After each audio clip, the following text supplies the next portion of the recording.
Cool. Welcome to the show. Super excited. I want to say right at the top of the show that I am a fan, but I'm not one of those fans who knows a lot. You know what I mean? Like, so I want to say in advance for all your fans that are listening, fuck you. I don't know everything about UFC. Oh yeah, and trust me, they'll get all over your shit. Right? She doesn't know anything about that. Our fans are brutal. I'm gonna admit it right up front. Like, go fuck yourself. I don't know. You know what I mean? Like, I don't want to hear it. I love the fights that I watch. Yeah. But But that's cool. There Listen, we go. We have different types of fans in the fight business. There's the fans that are the hardcores, the ones that would say this chick has no idea what she's talking about. Then we got the fans that on a big fight like this weekend, they'll hear the buzz and they'll tune in. Right. The casual fan that'll, stop on FX or one of the other channels and watch the UFC. But we welcome all fans, no matter how hardcore or how often you pop in. And I want to be the conduit for people who are interested, but maybe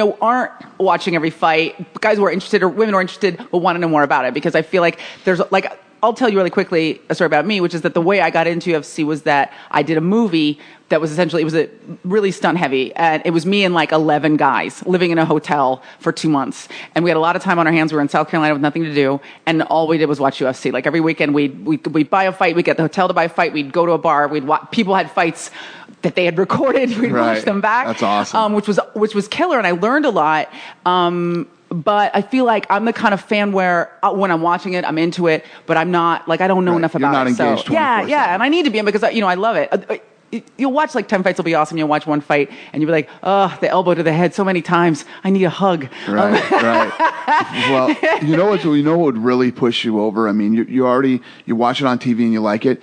If you've ever get the opportunity to train with a real jiu-jitsu guy. I would totally love to do that. It would blow your mind. It's literally how I got involved in mixed martial arts. I came from boxing, and I got introduced to the sport through jiu-jitsu. And it literally, it was like taking, I don't remember if it was the red or the blue pill in the Matrix, but it opened my eyes. It was the red pill that opened your eyes. The red pill opened my eyes to a whole new world. Come to me for your nerd answers. Yeah.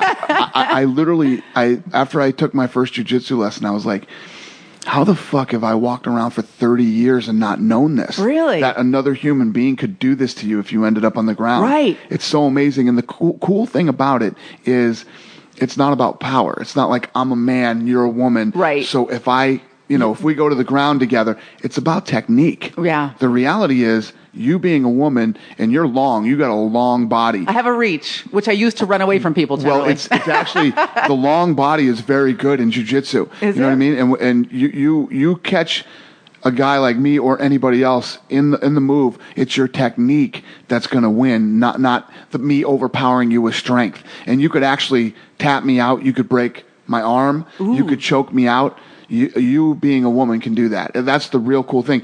And most of the positions are the rape position. Really? Where you have the most submissions available to you is when you're on the bottom? Is when you're on the bottom in the rape position. Wow. Yeah. Is that what they call it in fighting, the rape position? No, but it's it's called the guard. Right. Is what it's called, but it is the rape position. If a woman, it's a vulnerable position for a woman, but not one that knows jiu-jitsu. Wow. So if you know jiu-jitsu and you just get the average guy on the street, average, criminal Joe rapist guy, right. Yeah, like 5'10", 5'8", 160, guaranteed choke his ass out unconscious.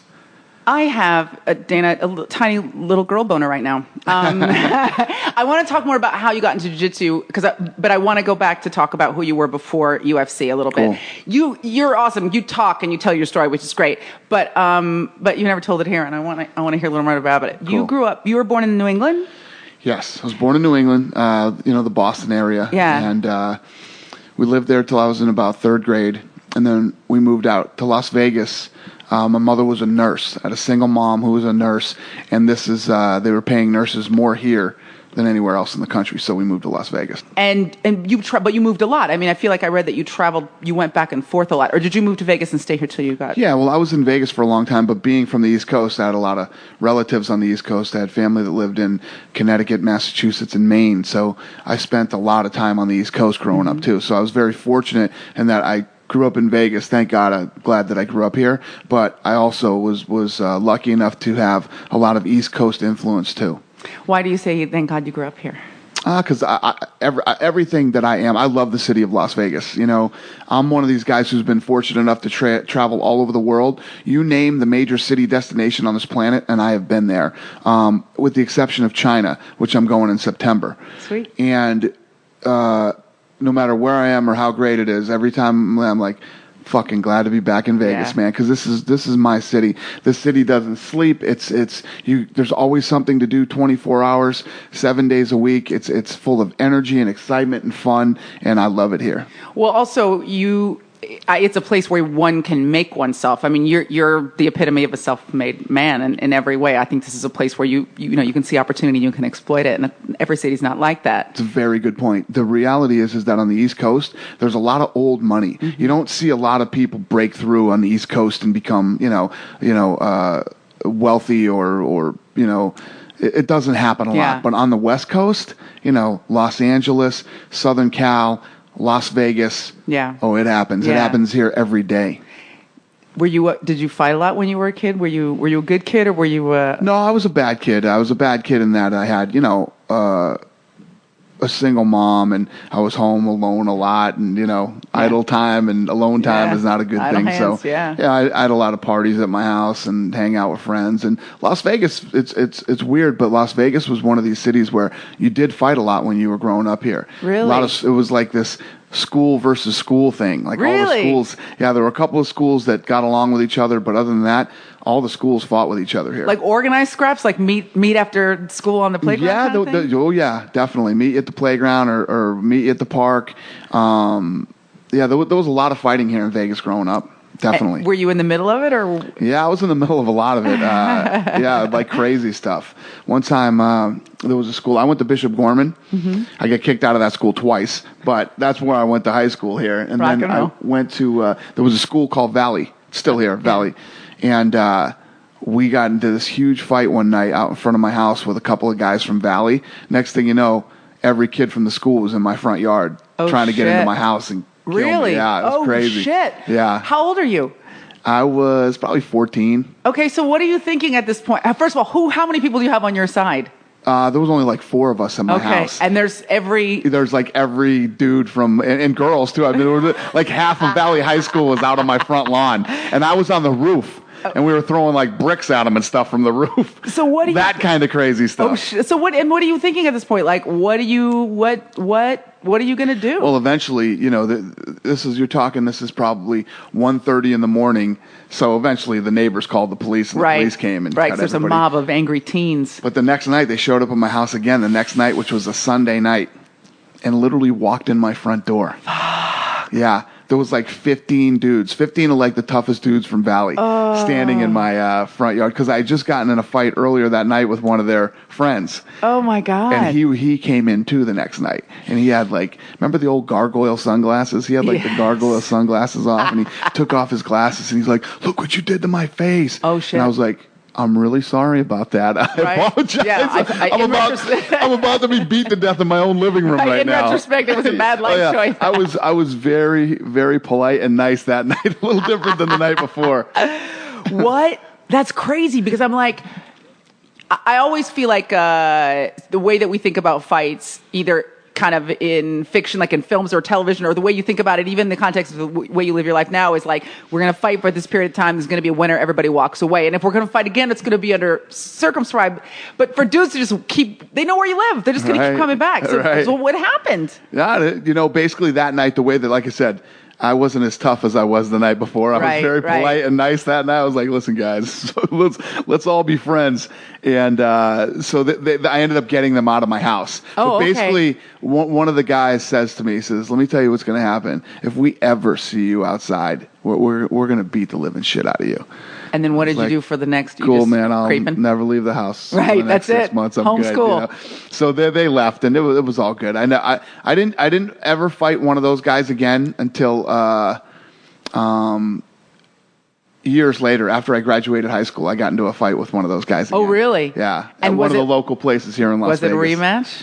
That was crazy. It was one of those fights that fights. Was it Valley Gorman? Broken up. No, it was only. I had me and another guy with me. He's still one of my best friends today. He's here today for the fight. But yeah, it was me and him against like 3 or 4 of the other guys, and it's just one of those fights that starts happening. Everybody's getting hit, and then it gets broken up. The police came, and But Vegas used to be when I was growing up here in the '80s. Man, there were a lot of fights here. Wow. A lot of fights. That also feels. I mean, I think you and I are around like in a window of the same age. It feels like a lost era, because when I was growing up, yeah, you fought. I mean, occasionally a kid got stabbed. Yeah. You know what I mean? But normally, where'd you grow up? I grew up in San Francisco. Yeah. Which sounds like it might be a little like a little vegan and floral, but there were rough parts of it too. And I just remember like, oh, so and so got in a fight, or there's a fight. But then I remember like when my sister was growing up, not like 5-10 years later, people just got shot. Right. So it's interesting that there was an era where kids just fought and you walked away. There were times I've seen crazy stuff like kids get hit with bats and people pull out crowbars and things like that. But people didn't get shot and stabbed around here. There were. I'm telling you, you ask anybody who grew up in the 80s here, school versus school, there were crazy fights, like tons of crazy fights, but there were never any stabbings or shootings. Yeah, it was a different time. Right. I mean, not like you're ever advocating for people to be like street fighting, but at least you can get up and walk away generally from a street fight. You know what I mean? People weren't getting murdered. Yeah, exactly. So you're a brawler coming up. Yeah. And but you're a street brawler. I mean, you're a kid, and you're like what? And you get thrown out of school twice. Yeah. Did you finish school here? Did you finish school? I actually graduated from school in Herman, Maine. Nice. Yeah. Okay. So I'm the bad kid, single parent, gets shipped off to their grandparents. Yeah, you're out here sending you to the woods. Yeah. We never sent you to the woods. Bears. Exactly. Good luck getting into trouble up there. Exactly. Yeah. Knock yourself out, kid. Have some cranberries. Exactly. So you finished school up there. Yep. Do you straighten out a little bit? Do you sort things out? Yeah, I still had a period. I think there's this period that a lot of young people go through when you're partying and you're going to clubs, and back then it was bars, so there weren't really any clubs back then. Right. So you're going to the bars and you're going out, you're doing the things that you do when you're young. That's one of the things about growing up in Vegas when I did in the 80s. There was nothing here for kids then. That's the other thing. I'm so surprised that there was so much fighting. Although now in retrospect it makes sense. There was nothing to do. Nothing to do. There was nothing here. Yeah. But by the time I was 21 and legal to drink, I was done with drinking. Right, yeah. You and I had that in common. By the time I got to college, I was like, ugh, somebody threw up. What an amateur. Exactly. I was so eighth grade over all over again. By the time I finally got my license, and they were like, yeah, you're ready. You can go out in the real world and drink now. I was like, yeah, I'm done with it. Yeah. I'm over the whole drinking thing. Yeah. I quit drinking when I was about, I think I was 22. I quit drinking, and I didn't drink for years. The thing that used to hit me about drinking, and I was always a pretty motivated person in that, I didn't like to waste time. Yes. Wasting time and drinking is such a waste of time. It's like you go out and you drink let's say you go out Friday night. Saturday's ruined. That's the thing. It's not the time you spend drinking that is the waste. It's how it blows out everything that happens afterwards. And you're not yourself again till late Sunday. Mm-hmm. It's time to go back to work. And I just, when I quit drinking, I used to say I quit drinking and started thinking. This is what I always used to say. I was a rapper. You didn't know it, but now you learn something else. So I had so much more energy and time to focus on positive things. The other thing about drinking, nothing positive comes out of drinking. No. You never go out and get wasted and then wake up the next day and go, thank God I went out last night. That was a really good idea. Right. Lots of positive things came out of last night. I mean, it's always there's negative. There's a line, though. I always feel like it's like a bell curve. Like the first drink or two, you're bonding with your friends, you're laughing, you're having a good time. It's when you hit the peak of that bell curve, you start sliding down the other side. True. You're like, but no one ever stops at like, no, we're all hugging and because you're having fun. Yeah. It's like you said, you're exactly right. You nailed it. As you start to peak and you're like, woohoo, and you talk and you're having fun and everything else. And then it just goes straight downhill from vertical, there. Just like a roller coaster. And you're right. You always think, 2 drinks is good, 5 drinks is better. But you know what? 2 drinks is it. That's it. It's true. Yeah. I have been talking about, I talk about drinking a lot on my show, and because I was a spirits enthusiast for a long time, and I've just started to cut back because, like you said, it's like I feel like I would be so much more effective. Yeah. In my life if I could get up on time every day and get shit done. It's true. Yeah. And you do. And when you really start, it's about focus. Yeah. And when you really start to focus on something you want to do, I don't give a shit what it is. Yeah. It's like me getting into the fight business. It's like I was one of these guys, like millions of fans that are involved in fighting, and like I wanted to be involved in fighting. Right. So you just loved fighting from the outside. Loved it. Loved the sport. And I had a good job. I've told this story a million times. I had a great job. I was, when you're a kid, you're 18, 19 years old, you work these odd jobs to make money and pay your rent and everything. The two real serious jobs I had as a kid, I worked for a paving company. And you're in Boston at this point? Outside of Boston, yeah. So I graduated high school in Maine, came back to Vegas for a little while. Same shit going on here. Right. Drinking, nothing. And same also people no doing jobs, the same really, shit. like the same. Nothing. Everything was the same. I said, I got to get out of here. I went on vacation to Boston. Okay. And then never came back. I went on vacation. I stayed there. I got a job. You look like a Boston kid. Yeah. You got the look and the vibe of a Southie. It's a good. I mean, it's good. It's like you walk in and like Boston Southie. Yeah. That's funny. So I started working for this paving company. Worst job I've ever had in that it's hard work. It is grueling hard work. And miserable. Hot as hell. I worked for these lunatic Italian guys. These guys were crazy, man. They used to come in screaming, yelling, throwing stuff around, but they used to fire you up, and they had this very good ability to make you want to do better, to make you want, you were paving roads, you were running wheelbarrows. Yeah. But they made you want to do it. They made you want to do it better than everybody else was doing and just it. To show everybody, like, right? Yeah. Which is something that I find is a positive. Excuse me, that I took away from that job. Then I worked in the hotel business, and I used to be a bellman. And I was making, you make $65,000, $70,000 a year. Wow, as a bellman. Oh, yeah, all cash, too. Right. All cash. Wow. I'm going to tip less. Great big... I always feel bad. I'm like, this kid, he's working for tips and making nothing. Yeah, I just blew it for everybody. Sleeping for every on his buddy's couch. bellman all over the country is going to want to kill me now. But they make good money. They make damn good money. It's hard work, though. People are shitty to those guys, too. Exactly. Yeah, totally. And you get great benefits and everything else. It is the greatest job you can ever have when you're a young guy or a guy in college, or if you decide that that's your lifelong profession, that's what you want to do. Right. People all have different see everything ambitions. Probably in a hotel, too. But the problem is that it's one of those jobs like I'm 19 and I make that kind of money and that's my thing. I'm 52.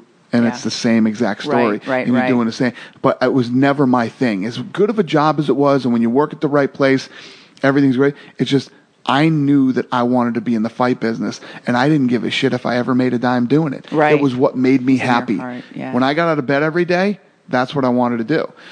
So let's talk about that. So you're in Boston, you're working these two jobs, and you're watching fights? Because one thing I'm really curious about, and we're going to get into it right after this, is people constantly make the comparison between MMA, UFC, and boxing. Yep. And so I'm assuming when you were in your 20s, when you're 18, 19, 20, UFC wasn't a thing yet, was it? No. UFC 1 happened when I was in Boston. Was it 97 or was it 92? No, yeah, it was 93. Okay, all right. And it happened in when I was living in Boston, and I was involved in fighting at that time. And I remember everybody was talking about this no rules fight was going to happen. Right. There were no rules, no time limits, no People gloves. Going crazy. And everybody was like, "There's no fucking way. It's just that makes no sense." Yeah. It's cool that that's going to happen, but I don't believe it. Right, and boxing's so technical, right? So technical. Right. You can't even imagine a fight like that. All of a sudden, someone's pulling someone's hair out. It just seems like it's not even. This was a styles thing. Right. This was. Can a kung fu fighter beat a karate guy? Yeah. Can a boxer beat a wrestler? This was really going to happen. Like all these different styles were going to clash. Right. And there were no rules, no time limits, and nothing. And I remember that night. At that time, I was doing this boxing program with my partner Peter over at the Beacon Hill Athletic Club. That's where we were, the Beacon Hill Athletic Club, and they had like a martial arts program in that club. And the buzz was that this martial arts show was going to fucking happen. And everybody was like, no way. Yeah. This is fucking crazy. So we all went to this dude's house one night, and we watched the UFC, the first UFC. One of the head martial arts trainers from the Beacon Hill Athletic Club. And it was pay-per-view, that first fight? It was pay-per-view, yeah. And we were like, holy fucking shit, that just happened. That really happened, and it was cool, you know? So, because first of all, that conversation is like every 8th grade kid, and then probably every dude in a bar. That's right. Could a Muay Thai guy beat a traditional boxer? Could karate beat, kung fu, whatever it is, right? Everybody has that argument, right? Yeah. But did that first fight answer that question? Because it was like Bloodsport, the movie, like the Kumite, like the Kumite was going to happen. You know what I mean? Totally. That's what it was like.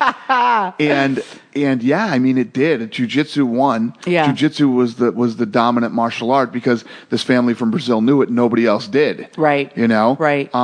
But that first show needed to happen. That first show was the evolution of martial arts. Martial arts hasn't evolved in over 10,000 years. It's been exactly the same. By these styles clashing for this first time on such a huge platform, everybody started to train in all these different martial arts, and that's really how the evolution of the sport began. Do you feel like fighters saw in that first context, here are the weaknesses in my style, and this other style will fill in those gaps? Exactly. Wow. Exactly. So you see this first fight, all right? And because I'm just so curious. I mean, you know, and I want to say this in the best. I'm going to present this in the best possible light. You're just a dude who works at a hotel in Boston, and you love fighting. I mean, that's who you are right now at this point in your life. You watch this fight, and is that the moment that kind of radicalizes you, or do a bunch of other things happen between then and when? I mean, obviously, time passes between you when you come to convince your friends to go and buy this kind of... Yeah, no, this was... So after I watched that first one, it's not like I'm some huge UFC fan. I'm a diehard boxing guy. Yeah, okay. I love boxing. And that thing happened, and you're like, a real boxer would kill those guys, and, you know, all that stuff. I went through all that stuff. I mean, it wasn't until, I think, 1998. And you're training people now? Are you moving into training at this time? I train, businessmen, women... Mainly in boxing. I train fighters, everybody, in boxing. In traditional boxing techniques, okay. So in 1998, I'm at the Hard Rock Hotel and Casino here in Las Vegas. Me and my partner, Frank Fertitta, are there. Uh-huh. We're hanging out. And, this is the guy you've grown up with, or how did you guys meet? Yeah, I grew up with the Fertitta brothers, okay. So we're hanging out, and this guy, John Lewis, walks by. Uh-huh. And he had fought in the UFC before. And Frank's like, oh, that's one of those Ultimate Fighter guys. Yeah. And I said, and I knew John Lewis. Yeah. And I said, that is him, and that's them, whatever we're talking. He's like, Frank's like, I've always wanted to learn the ground game. Right. Always wanted to try jiu-jitsu. And I said, let's go talk to him. So we walk over, we talk to him, we set up an appointment for Monday to train with the guy. So we tell his brother, my other friend, partner Lorenzo Fertitta, we're going to train with this guy on Monday. Come on over and train with us. Yeah. We take that first lesson, and the rest is history, man. I mean, really? It opened my eyes to a whole new world, and it showed me how blind I was by just traditional boxing. Right. Is that what you guys call it in UFC, the ground game? Yeah, the ground game. I love that. Yeah, because a lot of times fights don't really get that exciting until guys hit the ground, or at least that's when the meaningful shit happens in a fight. You know, what's happened is when we first bought this company and we got involved in this sport, we were really like, the hardest part of educating people was going to be the ground game, because in America we come from this John Wayne culture where you never hit a man when he's down. That's un-American, you know. John Wayne would hit a guy. Right. He drops. That's it. It's over. And then he'd pick him back up and stand him up, and he'd hit him again. Because you don't jump on the guy and start pounding him. That's totally un-American. So, educating the not just the country, but the world in the ground game. But it happened a lot faster than I thought it would. In terms of people falling in love with the sport. Yeah. So I don't want to cover ground that has been covered before, because it has been covered. But I do want to hear really quickly about, you train with John Lewis, and then you turn around. How do you persuade your friends to drop $2 million on the UFC? $2 million. So we guys, what do you have? How much do you have in your wallet? What do you got? Basically what happened was, so I get involved in this thing pretty heavy. I start managing guys and getting into the business. And did you have to change the way you approached your training because you have a traditional boxing background? Well, I wasn't training these guys. Yeah. There were guys like Tito and some guys that I'd work hands with, like punching. But you were just managing, not training. Managing, okay. Exactly. Okay. I started managing some of these guys. And two of the guys that I manage are Tito Ortiz and Chuck Liddell. Yeah. And through the negotiations of their contracts over the next year, I become pretty close to the owner of the UFC, and I felt like we built this. I'm a manager and he's the owner. It's not like this guy loves me. Yeah. I don't think Bob Meyerowitz was really, I was his best friend or anything. But I felt like we built this mutual respect for each other, and that I felt like I started asking questions, and I had heard that the UFC was in trouble. Right. And he was either looking for an investor or possibly selling. So when I found out, I went to the Fertitta brothers and I said, listen, I think we can, because at the time, me and Lorenzo were talking about getting involved in boxing together anyway. Yeah. So I heard that this thing was in trouble and might be for sale. So I called these guys. They were in Miami at the time. And I said, hey, listen, I think the UFC might be able to buy this thing. We should really look at this and think about it. A month later, we own the company. Yeah. So those guys moved quickly. I mean, it made sense from the beginning. And also, in retrospect, it was a bargain. It was a lot of money up front, but it was a bargain. Absolutely. Well, when people look at it and say, God, you only paid $2 million for this thing, but we invested $44 million into it before it turned around and started making money. Right. So, and those early, we're going to jump ahead and come back. In those early years, you had a lot of work to do. A lot of One of the work. reasons why they were selling it was that it was dead. in shambles. It was dead. It was bankrupt, and the thing wasn't going to go anywhere. Why do you think the early iteration of UFC wasn't working? Well, it's not that it wasn't working, but the guy Bob Meyerowitz, who ran it before us, and to his credit, you got to understand, in a million years, this guy never thought he was creating a sport. Right. He was putting on these pay-per-view, these renegade, right? Yeah. These renegade pay-per-views, and basically everybody that told him you can't do this, you can't do that, whether it was the government or states sanctioning it, he said, "Fuck you." Yeah. I'll do what I want to do. If you don't, I'll go down to Puerto Rico and do this thing. I'll go over to Alabama where you. Yeah, it's a right to fight state, whatever it is. Yeah, there's this. It's funny because I went through this shit recently with the internet and stuff. But there's these fuckheads on the internet who think that the internet is essentially chock-a-block of it's where all the fucking geniuses live, right? But they have this thing where they think, because I said this once before, and they started saying, oh, he's fucking. I said, you can't fucking fight the government. Yeah. Yeah. And listen, I don't care how fucking cool you think you are sitting in your mom's basement on your fucking keyboard and all this other shit. Go try to fight the fucking government, exactly. man. And that's basically Go nuts, buddy. what happened to Bob Meyerowitz, Yeah. He said, fuck you to the government, and the government said, no, we're going to fuck you back. Exactly. Yeah, exactly. And that's much what happened. Bigger. Yeah. So... Yeah. So he just was in a position where, because I remember there was a time where like politicians were trying to write laws about like outlawing essentially that style of fighting, and that's what was happening in some places. It was actually being, there were laws being written against it. Right. And really all it was a lot of misinformation and a lot of bridges burned. Right. I mean, look, there's something to be said for anybody who likes fighting generally about the concept of a no holds barred fight. You know what I mean? It's very sexy. You know what I mean? It's very Thunderdome. Yeah. But the thing that you guys were able to do was to envision a future where this was a mainstream sport. Right. Because the flop side of no holds barred is essentially whatever skill you have to bring to bear on this fight, bring it.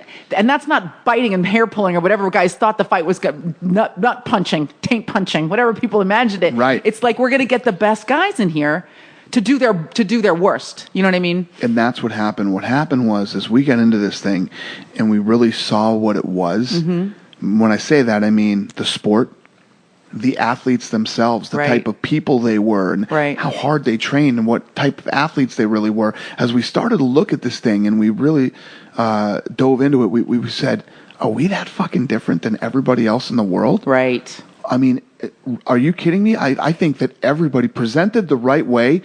This many people want to see a freak show. Yeah. This many people want to see a real sport. Yeah. With real athletes. Yeah. So done the right way and presented the right way, this thing could be fucking huge. But how long did it take you to see what you had to do?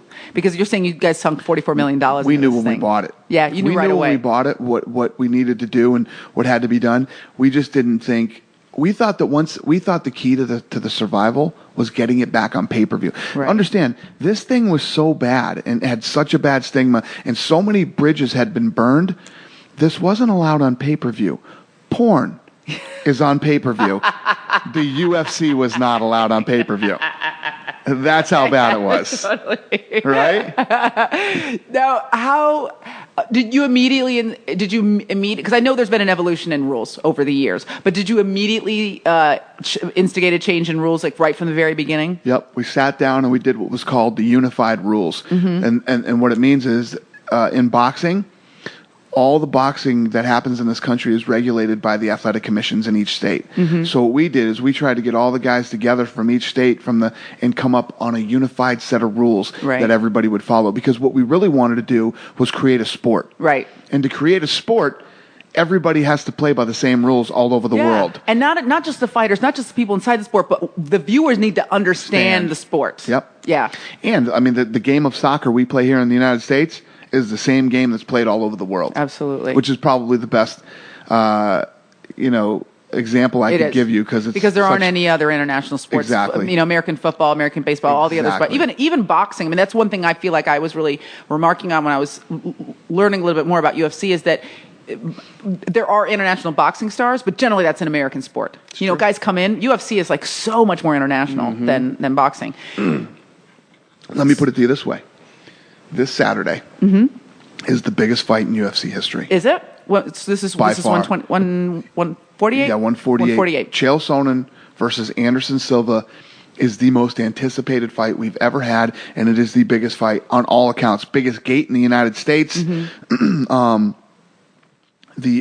We broke every record leading up to this week as far as how we gauge how big a fight is going to be. Like buys, shattering records.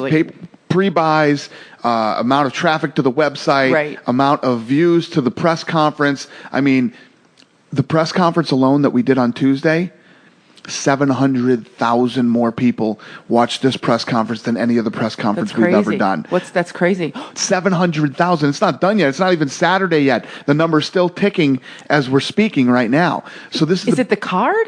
It's that fight. Okay. It's Silva versus Sonnen. Okay. That's the fight that But my point to this whole rant that I'm on right now is basically this weekend I have a Brazilian fighting an American and the whole world gives a shit. Right. Not just Brazilian, the whole world wants to see this fight. Yeah. It's incredible.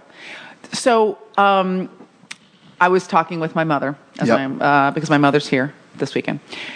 And she's old school, East Coast. I grew up watching the old fights, Frazier and Ali and, Foreman. Those are the fights I grew up on, Me too. Spinks, you know what I mean? I remember being 6-7 years old in front of the TV with my dad. I had a Michael Spinks t-shirt on last week. Me too. Rock and roll. That's awesome.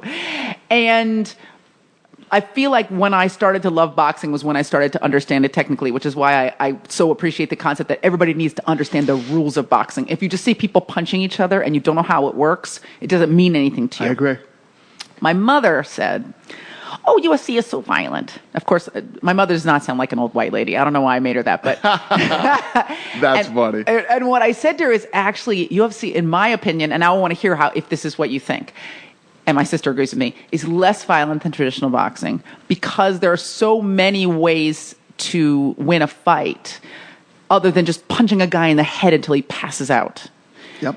Is that how you see UFC? I feel like it's technically more complex than traditional boxing. You're dead on. And more than that, to go even further than what you've said, is in the almost 20-year history of the UFC, even back in the crazy days when there were no rules and no time limits, there has never been a death or serious injury in the history of the UFC. Really? Almost 20 years. Cheerleading can't say that. Yeah, holy. You know what I mean? Pee-wee soccer can't say that. I mean, those guys are having head injuries. And Yep. And the reality is that this sport is much safer than people think it is. And these athletes are the complete opposite of who they think they are. Right. So let's talk about that because that was one of the things that I really wanted to ask you about. I feel like the athleticism of an MMA athlete is much more well-rounded than a traditional boxer. But you trained you've worked in both fields. Do you see that, or are they evenly matched? Think about this.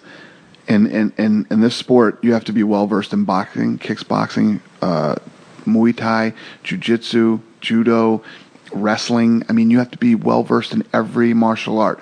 On top of that, you also have to do your cardiovascular training and your strength training. These guys are the best conditioned athletes in the world. And when you talk about technical, the sport is so technical. It's unbelievable. But the other thing about these fighters and this is something that I always say about boxing, and I'm not knocking it. It's just a fact. Every guy in boxing has the same exact story. I came from the mean streets of such and such. If it wasn't for boxing, I'd be dead or in jail. Yeah. That's every guy's story. 90-something% of these guys in the UFC have graduated from college. Is that that's true? That's how Wow. they got into this, was through wrestling. Or if you think about martial arts, Right. if your parents put you into martial arts when you were a kid, you came from a damn good family. Right. Because martial arts isn't cheap. Yeah. It's expensive to get involved in martial arts. It's a different mental discipline too, I feel like, than boxing. No, right? absolutely. No doubt about it. And in boxing, you got into boxing because you were in some Get Kids Off the Street program. Right. Where you were either going to go to prison or you were going to box. Right. You know, and that's just the truth. And that's why, all these guys' stories, we have all these different characters, and they're all real. Mm-hmm. So when you look at the WWE, when they fabricate these guys with these, with these attitudes or these shticks or whatever, the cool thing about the UFC is all these characters are absolutely real. Right. You guys have done a lot of, you've acquired a lot of other fighting, companies. Yeah. Has that been a part of of your strategy? Because you've even pulled guys in who are like over it with WWE or WWF or a bunch of other. Has part of the strategy been we're just going to consume every competitive fighting entity until they're all gone? That was never the intent. But what started to happen is as we became more and more successful, everybody who could rub two nickels together ran out and threw three letters together and bought a cage and tried to, but as we continued to grow, these guys were all going out of business. Right. Is what happened. Right. All these other companies were failing. And what they do is when you own a business like this, you have a bunch of guys under contract. Mm-hmm. So as we continue to grow, if we had a company that was going out of business and we were interested in two or three of their key guys, it was worth buying the company just to get the contracts. Yeah, so it was more about these guys were going out of business, and in the fight promotion world, it's an ugly business. There's a lot of ugly things that happen, and a lot of these fighters get screwed and end up in these contracts that they're stuck to, whether the fight company fails or and then they can't succeeds. fight. And so they're sitting on the shelf. Ugh. So we go in, we consume this company, and we take those contracts. Do you guys control? How do you? Okay. How many fights are happening this weekend? There's essentially two co-main and main event, but there's going to be 10 fights this weekend. Okay. Everybody that bought a ticket or is buying the pay-per-view cares about every single fight, including the first one of the night. Right. And is that very different than boxing? Very different. In boxing, nobody shows up till the main event. Right. For the earlier fights, you could shoot a cannon off in that place and not hit anybody. Right. When the main event starts, the place piles in and fills up. Why do you think that is? Why do you think the people are so much more excited about the quote unquote the undercard? Because we put together great fights always. See, one of the things that being a big boxing fan when I was growing up, I took all the things that I thought boxing did right and used it, and took all the things that I thought boxing did wrong and changed it. Right. And we build in boxing. It's very easy to get a guy to 34-0 with 33 knockouts. Right. It's not in mixed martial arts. These guys fight the absolute best. If you're in the UFC, whether you're the first fight of the night or the last fight of the night, you're fighting the best fighters in the world. In that class. Yeah, so you don't want to miss a fight because every fight is good. Every fight's going to be great. Sometimes some of the undercard, are better sometimes than the main events if somebody taps out early. I remember watching a fight a couple of years ago where, I don't remember who it was. It was a really big guy, and he got trounced by the really tiny guy. Fuck, I wish I could remember it. The guy was huge. I mean, it was like 6'6", and then he fought a guy that was like 5'10", and the little 5'10" guy beat the shit out of him. But that fight was over quickly, and we ended up watching, they ended up going back to some of the earlier fights that lasted a little longer. Right. Yeah, but that's how it works. It works like that. It's just, that's what I was telling you earlier. It doesn't matter how big you are, how small you are. This sport is all about technique. Right. In jiu-jitsu, you take a woman, I know you have that thing at the end of every show that you do your most embarrassing moments in your life and all this. Well, I wouldn't say this is one of my most embarrassing moments, but this is one that Chuck Liddell loves to bust my balls about. This is during the time when I was hardcore. Yeah. I was hardcore doing jiu-jitsu, and I was totally into it and everything else.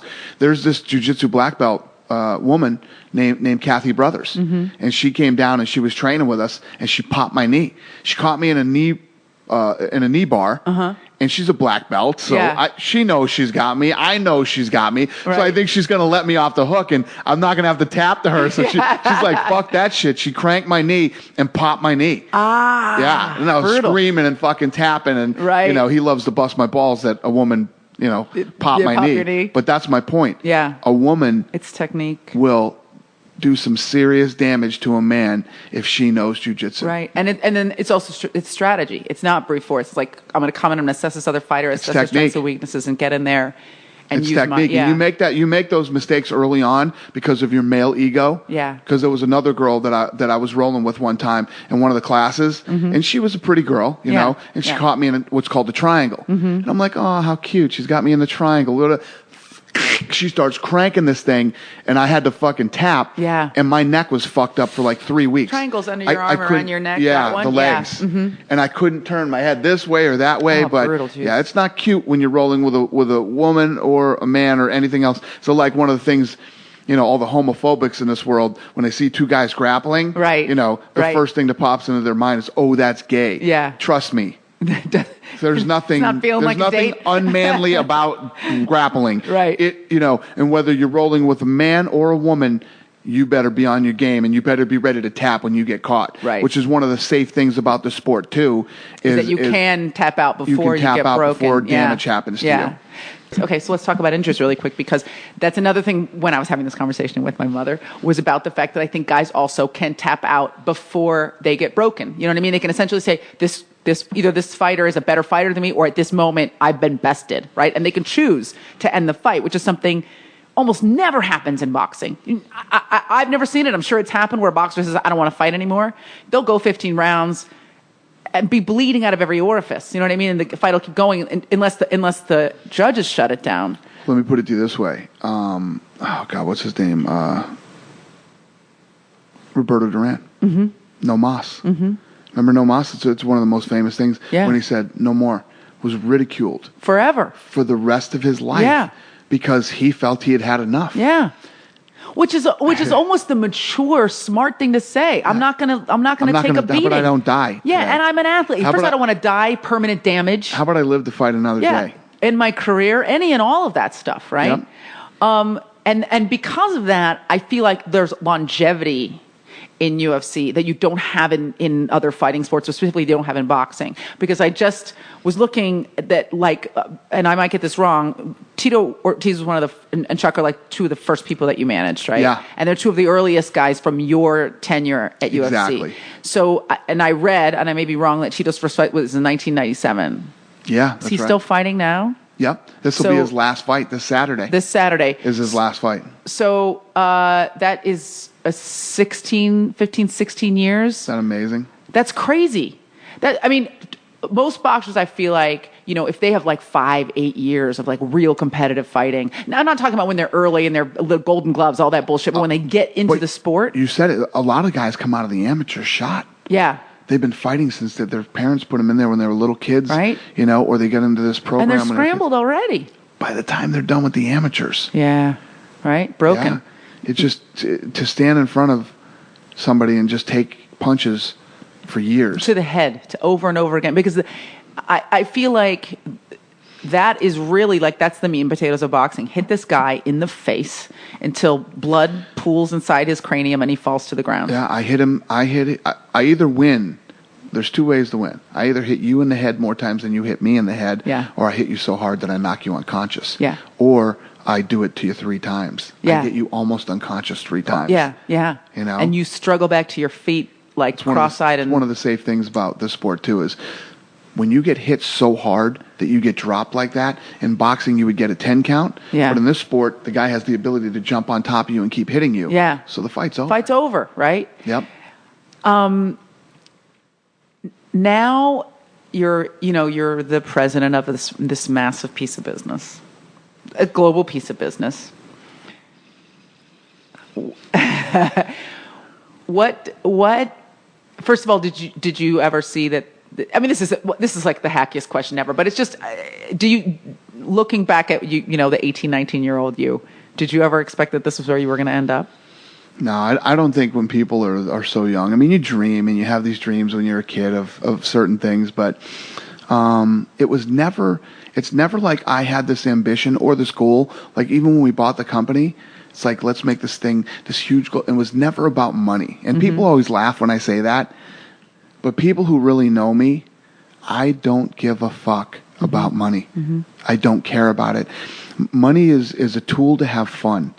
And if you look at it any other way, you're fucked up. And I know people that are fucked up that worship money and it's all about money and they would screw people over for money.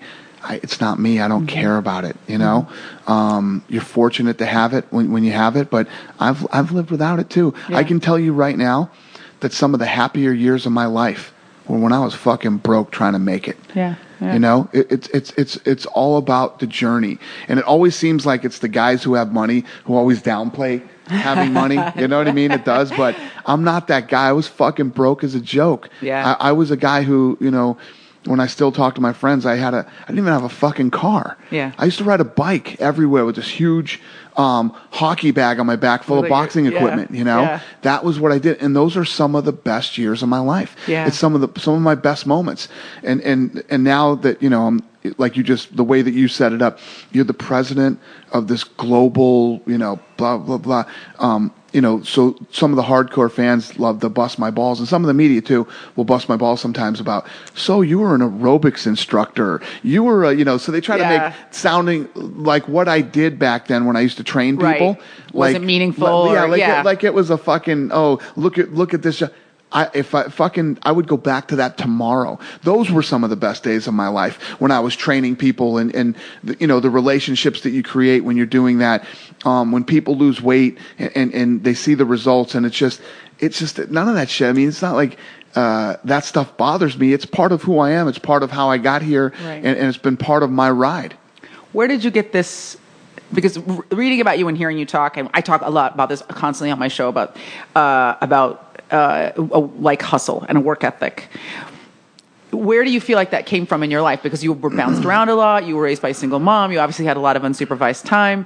Where do you feel like your focus and your hustle came from? You feel like you also said you stopped drinking. You had like a big kind of like an axis change at a certain point. You're right. And that's exactly when it happened, when I quit drinking. And it was about, here's my philosophy on this. The thing that I've been very lucky in my life with, it isn't the UFC, it isn't all the money and all this stuff. I've earned that. I've gone out and I've done what you don't just fucking sit on the couch and that shit just comes to you. You go out and you got to fucking earn it. And also you send a lot of shit down the chute that never comes back to you. I mean, to be successful, you throw 100 balls and one hits, but on 99 didn't fucking go anywhere. Right. Yeah. But it's about how hard the work is once you get it rolling. It's, you know. Yeah, and then it doesn't cruise on its own either. Fuck no, it doesn't. Yeah. You have to be in here every day kicking and tweaking this fucking thing. But the one thing where I've been lucky is I've always known what it is that I want to do. And you've always had that clarity? Since I was a kid. Really? Always known that this is exactly what I wanted to do. And then I went out and got a couple of jobs because there's some people that want to be the fucking president of the United States. There's some people that want to be actors. Some people that want to be the best pop singer ever. You know, it's a fucking dream, and it's breaking down the wall between, not fuck that. I can do this. Right. I can go out and do it. And you just got to be willing to say, this is what I want to get up and do every day. I don't give a fuck what happens. Yeah. I'm not going out here because I'm going to get in the fight business, and one day I'm going to get a couple of billionaires to buy this fucking company, and I'm going to be rich. Yeah. That's not what you fucking dream of when you're a kid. Yeah. You dream of being and doing what you love to do, right? The problem with our society right now is we've got this thing where, and when you're a kid, it is drilled into your fucking head, if you don't go to college, you're going to be a fucking loser. You're never going to amount to anything. You're going to be the guy digging the ditches across the street. You're going to do this, that. There's all this fucking negativity on why you have to go to college. So if you went to every college campus in this country right now, right, and asked every kid on campus, so what's your major? Right. They'd say, well, I'm majoring in political science right now, but I think I'm going to switch to finance and da-da-da-da-da. And they don't know what the fuck they're there for. They don't know why they're there. No. They're there because they've been told that they have to fucking be there or they won't amount to anything. So they don't know what to do. Half of the fucking battle in life is knowing exactly what you want to do. Right. And that's where I've been very lucky. Right. But I also feel like, as an observer and even looking at people that I know, like kids and shit that are like, I have some teenagers in my life. Oh, fucking teenagers. Woof. Yep. Yeah. I'm like, looking at like, am I ever that fucking stupid? It's not just knowing what you want to do. It's knowing that to get what you want, you have to work for it. You gotta go get it. Yeah, every little idiot on the street's like, I'm going to be a hip hop star. I'm going to be a movie star. I'm going to do this. Fuck you. You have to get up every day over and over again and do the work. And I feel like that's the other thing that's the problem with our society right now is that everybody thinks they're going to wake up tomorrow and they're going to be on a reality show. Right. You know what I mean? And someone's going to pick them up in a limo. Everybody you see who's as successful as somebody like you is, didn't just work hard every day when they were a bellboy or a boxing trainer or whatever, but still works hard today. You know what I mean? Like, I think generally as a culture, we've lost the concept of the work ethic. It's true. And it is a lot of work and it looks easy. And I'll give you another example, and a lot of people hate him. And I don't hate on people that like the LeBron thing. LeBron, first of all, I'm a Celtics fan. Okay, so I wanted LeBron to get his ass whooped by the Celtics. Yeah. And then once the Celtics were out of it, LeBron is one of these guys who publicly gets fucking smashed every day with nothing but hate and negativity. And you know what he did? He fucking shoved it up everybody's ass. Yeah. He went out there and he fucking worked and he did his thing. He didn't get brought down by all the fucking hate. He went out. I couldn't be happier for the guy, and I have a ton of respect for him now. So happy that he won the title this year. Good for him. Yeah. Because I became a Durant fan, too. And the Thunder, it's hard not to love that team. Yeah. The Thunder, they're just so lovable, these guys, and I became a Thunder fan. I'm not a sports guy. Right. I'm a fight guy. Really? You're not a sports guy? I'm not a fucking sports guy at all. I would assume that you would just be dominating, like, you just knowing everything about every sport. Not a sports guy, man. I'm a fight guy, and that's it. I live in the UFC bubble. But every once in a while, there's storylines in life and in sports and in other things that will break out of the basketball NBA mold and draw other people in. And I'm one of those guys that got drawn in by the whole how old the Celtics team were, but they were in the running and they looked like they might win the title this year. The Thunder, this lovable team that you'd want to see win, and the LeBron James story, and you know, I love guys who overcome such hate and everything. The other like the Kardashians, right? Yeah. The Kardashians. I got asked today, and now I'm pissed now that I'm here talking to you, and I just thought about this. But they asked me to rank the top 5 promoters of all time, from P.T. Barnum to Vince McMahon, Don King, myself. But you know who should be in there? Fucking Mama Kardashian. I co-sign that like a mother. I will co-sign that right now. Yeah. If she isn't one of the top 5 promoters of all time, who the fuck is? Seriously. This lady took fucking nothing and turned it into fucking more than something. I mean, multimillionaires, all of them. Just and it doesn't stop. She is a fantastic promoter, but those girls fucking work, man. People look outside and think they just got a fucking reality show and they don't do anything. First of all, I've watched. I have a reality show, The Ultimate Fighter. The Ultimate Fighter. Okay. Yeah. Now I see that show. That show's scripted as fuck. Yeah. It's completely scripted. Yeah. So basically, they're actors. They have to go on there and act and create all these different scenarios to build a fucking television show. Yeah. You don't just fucking walk around and a show happens. You have to create a fucking show. And you understand that now, doing one yourself, how much work it is. I do these video blogs. Have you ever seen my video blogs? I haven't watched them yet. No. I do video blogs, and we'll make sure to put some links to them. They do pretty well, yeah. right? Well, my fans, UFC fans, are rabid about them. So when I don't put them out, they fucking hammer me. You lazy bastard. Do those video blogs. We want to see them and everything else. Right. It's like they don't realize how much really effort and work goes into those. It's not like you just sit down for 10 minutes in front of your computer, I'm just walking around and you guys are entertained by my blogs. Right. It's work. Yeah. So when I see the stuff that they do, and old Mama Kardashian is probably one of the greatest promoters of all time. Grinding. I said this. I said this I've said it on this show, I've said it on my television show, that is a family, an entire family that is making a mint off of a shitty sex tape. Yep. And I mean, that's why we know who they are. You know what I mean? There's no doubt she about made a silk purse out of a sow's ear. She sure did. For real. Yeah, it's one of those things where it's something like that comes out about your daughter and you're fucking devastated, horrified, and you crawl into a fucking hole and pull the hole in with you. You know? Yeah. Whereas she fucking flipped that thing and turned it into fucking gold mine. It's crazy. It's inspiring. Yeah. It's cool. It's awesome. I have no fucking hate for them whatsoever. Good for them. Right? You know, and she's done a pretty damn good job of keeping her family together. Nobody's spun out of control and addicted to fucking heroin and hates their mom now. She abused us and made us work too much, and they've done a real good job. When you really look at that thing for what it is, it's a pretty amazing story. Yeah, impressive. All right, we were going to get self-inflicted wounds, but I want to ask one quick question that came up earlier, and it's about. This is obviously a huge enterprise, and you've got the television show and season. I haven't memorized. Is it season 4 that it just happened? Of the Ultimate Fighter?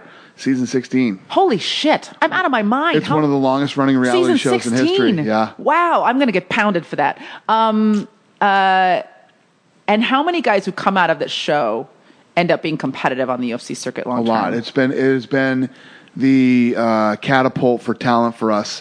It's been phenomenal. It's been the staple of the fucking UFC, man. It's been incredible. One nice thing is people get to understand how difficult it is and what a struggle it is to become a competitive MMA fighter, become competitive in the UFC. But I wonder, in the context of making that show, do you have to squeeze the format of UFC into the show? Like, in the sense of, like, do you have to pare away or make it simpler, make it easier? Or is it the opposite, where the show's had to kind of expand to fit?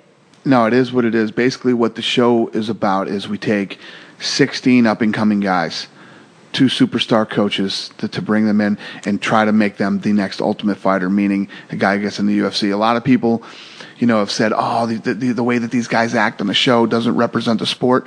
They don't represent the sport. These guys aren't. They're not in the sport. They're not in the UFC. Yeah. These are guys that want to be in the UFC. And at the end, somebody's going to win and win that contract and get in. But normally, we get 4 or 5 guys a season that deserve to be in the UFC. That's impressive. So it works. It's an incredible thing for our business. And it also obviously exposes the sport to a lot of new people that wouldn't like you know said, people get to see how hard they train, what really goes on. They get invested in the characters. It's incredible. And let's just talk quickly, because we're going to run up against the wall, about the internet, because you just talked about the haters on the internet. Yeah. What is your relationship with fans of this sport? I mean, obviously people love you and you're the face of UFC. I think probably as much or more than any of the fighters, because you're the one constant that when guys come in, they retire, whatever, you're always here. Do you battle with your fans? Are you actively interacting with them? Oh yeah. I think that I actually have a very good, healthy relationship with my fans, because with the fans of the UFC and me, there's no bullshit. Yeah. Because if you follow me on Twitter, right, and I'll explain. I've been ESPN and everybody's criticized me for this a million times, is that I go after people on Twitter. Yeah. You know what I mean? It's hard not to. Oh, it's the best part of my fucking day. It's people ask me, why do you do that? Why do I do it? Because it's fun. Are you kidding me? And also, fuck you. You don't get to say whatever you want. You don't. Yeah. You don't get to say whatever you want to me. Yeah. I mean, you do, but guess what? Yeah. I'm going to say whatever the fuck I want to you back. Exactly. And, it's like, here's the example. You're the head of this sports organization. You shouldn't do this. You shouldn't. If somebody walked in here right now and said to you, your fucking podcast sucks. What the fuck makes you think that you should have a podcast? Your movies suck. I can't stand you. Are you going to say, oh, I'm sorry you feel that way, sir? You're going to go fuck yourself. Yeah. If you don't like my shit, don't listen to it. Yeah. Don't watch it, and get the fuck out of here. Exactly. Why would you not say that on Twitter then? You're right. You don't get to come on here and say whatever you want. And the thing that I love to do... And also say it with impunity, because they don't expect you to respond. Exactly. You don't think I can fucking hear you? Exactly. Yeah. I see you. Yeah, right now. Let's and I'm going to put you on blast immediately. Yeah. Exactly. Let's talk about your fucking issues there, buddy. and the thing is that the one thing that I love to do is when you got this guy, girl, whoever it might be, I try not to attack the girls. Yeah. But when a guy comes on and he starts talking shit, the first thing I do, I go right to his picture. All right, let's see who you are that's fucking with me. Right. If you're an egg, they got the fucking eggs on there. Okay, you're exactly. Beat it. You're a fucking you're the coward who said, if you're gonna fuck with me, at least have your picture, right, your name, and all your shit. Take responsibility for what you're saying right now. Be a fucking man and step up and put your name and your fucking picture on there, and let's go. And now we can do it. Half the time when you call people out, they back down immediately. That's why it's funny, because I always I don't want to give this person shine. Like, I don't want to throw my, hundreds of thousands of followers over to their 17 followers. You know what I mean? But at the same time, you know what I mean? Occasionally somebody deserves a beatdown, and 99% of the time they're like, oh, sorry. But it's that cowardice. And that's usually what it is. It's some people, the internet is the place where cowards live. Yeah. That's my fucking, and I got into a huge beef with Anonymous, the Anonymous group. No, I did not know that. Yeah. Oh, 4chan, tell me. Fucking huge beef with these guys. We were supporting the SOPA bill. And it was for internet piracy. And there's this whole... Has that been a big issue for UFC? Yeah, it's an issue for everybody. Yeah, okay. It destroyed the music industry. Well, yeah. Although I think it's interesting. I mean, the music industry was going to get destroyed no matter what, just because of the onslaught of technology. They should have gotten ahead of the wave. You know what I mean? Unfortunately, agree. Yeah. But a lot of them didn't see that coming. No, we learned a lot from the music industry. We saw what happened there, and everybody learned a lot from that. But there's a whole generation of people out there who believe that they should have anything they want for free. Yeah. Right? And that is not the way the fucking world works. So we have no problem standing up against it and screaming. Was the SOPA bill perfect? No way. It wasn't even close to being perfect, but it was the only fucking bill out there that protected businesses from the internet. People pirating fights. Pirating fights, like pirating streams? Not even fucking pirating. There are scumbags out there who will not only take our fucking stream, but charge people $4.99 for it. Fuck you. And sell fucking commercials on it. Wow. That's pretty outrageous. That's pretty fucking outrageous. Okay? Yeah. So we're going after these people and everything else. So the Anonymous group comes after me and literally just fucking blasting me. So they get into... go after my home information and put it out there, my social security, terrifying. And all these other things. Not terrifying. No. Fuck you. Well, Take my fucking information. You had half a high school in your yard waiting to kick your ass, right? So here's the other thing they do. These guys come on. Have you ever followed and looked into this thing? Look into the Anonymous group and look what they do. They're a bunch of fucking online terrorists. Right? And they've crashed serious shit. Bigger fish to fry than me. Right. They've gone and broken into government computers and done all these things. They're fucking high-level dudes. These are like serious guys. But fuck you. Yeah. And what they did is they came and took my site down. They crashed my site. And they said, you want to support SOPA? This is what we'll do. So I got on TV and I said, fuck you. Yeah. Do it again. I dare you to. Yeah. At the same time, we were working with the government.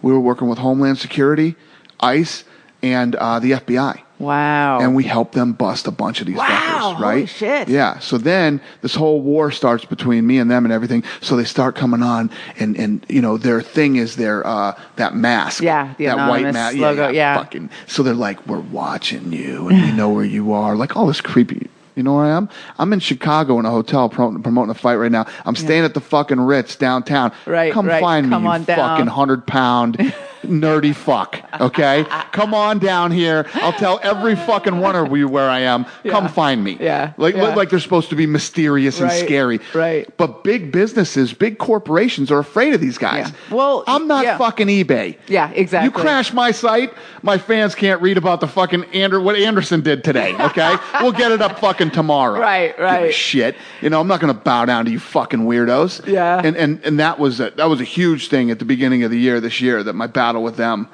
But what did we? I don't know, but I enjoyed that story so much. I don't know. I was just talking about whether you what your relationship is with the internet and. Oh yeah, with my fans. So yeah, I think I have a great, honest relationship with them, and I'm great with my fans. If fans of the UFC want to. I give them free tickets. I do all kinds of stuff. I do all kinds of fun things. I've read that about you. I try to make generous. it fun. Yeah. It's already fun, the sport, but even take it to the next level. Right. More access, more, I saw a Laker game last year, and the Lakers won. Mm-hmm. They're going back through the tunnel. Mm-hmm. All these little kids are reaching their hands through the fence. Right. Not one fucking player touched those kids' hands. How do you fucking not touch the little kids' hands? How have you gotten to this level of fucking arrogance and just numbness that you just don't care about your fans anymore? Yeah, exactly. And then you don't think this is going to come to an end? Right. You don't think this is going to end for you like it ends for everybody? Will never be that. As long as I am here running this fucking ship, It will never be that way, man. I have this great relationship with the fans, even the ones that I tell to fuck off, you know? Right. The ones that I usually tell to fuck off, start laughing or whatever. Some dude at the press conference the other day says, "You blocked me on Twitter. Unblock me." I said, "Do you know what a dickhead you must be for me to fucking block you on Twitter? You have to be like the biggest dickhead on earth." And he's like, "I didn't even do anything." And he knows he did something, but I unblocked him anyway, you know? That was nice of you to remember. It's just, we did it right there, so I would do it, you know what I mean? Hilarious. But, you know, it's all good. It's all fun. It's all fun. I mean, even the hate that you get, it's all in fun. It's some guy trying to, you know, do his thing. And whatever. You know, I mean, the internet abides. You know what I mean? It's the hate will. Okay, so let's do self-inflicted wounds because you're a busy man. You have a huge week. Not only is it 148 this weekend, but it's like International Fight Weekend. It's an International Fight Week, and the Expo is here this weekend.